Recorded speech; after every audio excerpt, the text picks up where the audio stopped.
মাত্র তেল দেওয়া শুরু করছে, তাতেই ভিড় জমে গেছে, কারণ ভিড় জমারই কথা।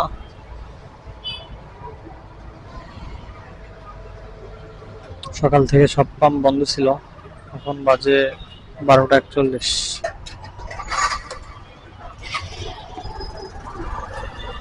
207 ভাঙতি আছে।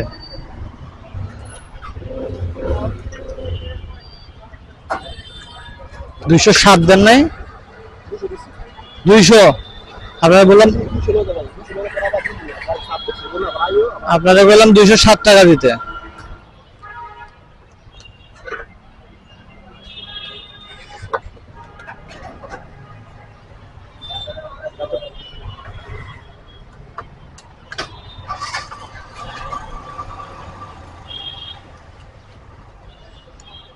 পাম্পের আসলে সমস্যা আছে।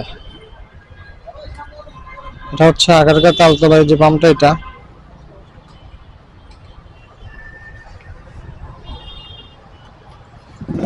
আমি চাইছি 260 টাকার, আমার কাছে ভাঙতি ছিল,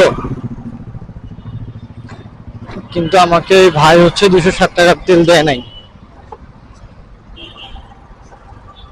মানে রাউন্ড ফিগার মিলাইয়া দিছে। আমি সাধারণত রাউন্ড ফিগার মিলাই নেই না, তার মানে বুঝলাম যে একটু প্রবলেম আছে। আসলে হোক, প্রবলেম নাই, কারণ আজকে তেল পাওয়া যাচ্ছে না, যার কারণে এভাবেই নিতে হচ্ছে। আজকের ভিডিওটা এই পর্যন্তই।